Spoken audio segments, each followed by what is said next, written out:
Bonjour à tous. Dans la Bible, il y a de multiples exhortations à prévoir dans notre vie ce que nous mettons en place.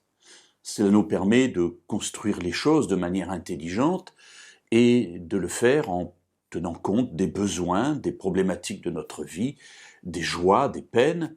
Bref, planifier fait partie de notre vie et ça paraît normal. Il y a dans le livre des Proverbes une parole qui, du coup, nous interpelle un peu. Dans le chapitre 27 et au verset 1, il est écrit « Ne te félicite pas du lendemain, car tu ne sais pas ce qu'un jour peut enfanter. » Alors comment comprendre cette parole? Si on regarde bien, ici ce qui est, j'allais dire dénoncé en quelque sorte, n'est pas tellement le fait de planifier, mais de prévoir déjà que le lendemain sera quelque chose de bien.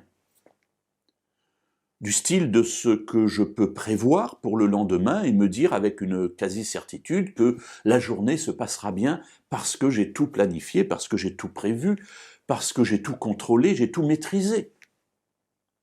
Et puis ce que j'ai prévu est tellement extraordinaire que cela ne peut que bien se passer. Et le livre des Proverbes me dit « Ne te félicite pas, ne te loue pas, ne te réjouis pas déjà de quelque chose que tu n'as pas encore vécu, parce que le lendemain, tu ne sais pas ce qu'il va enfanter. » Alors dans la Bible, il y a quelque chose de très intéressant concernant le salut, c'est que le salut est toujours au présent.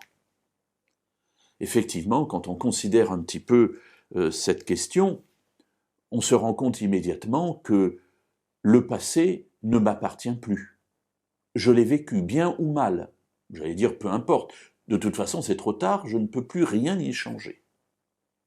L'avenir, je peux planifier, mais un autre passage de la Bible m'exhortera à dire « si Dieu veut », c'est-à-dire en quelque sorte, si je suis dans la volonté de Dieu, eh bien j'espère que cela, je pourrai le mettre en place dans ma vie.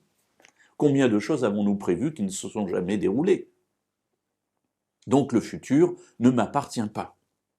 Le seul temps qui m'appartienne, c'est le présent.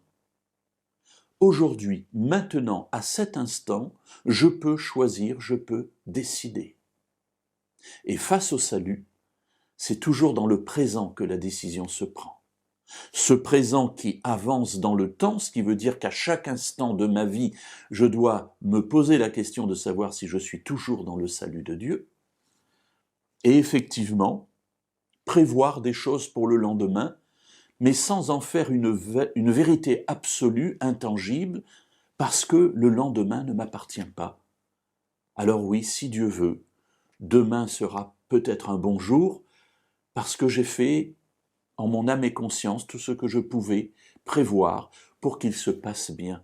Mais je m'en remets à toi, Seigneur. Mais en attendant, aujourd'hui, je veux rester dans ton salut.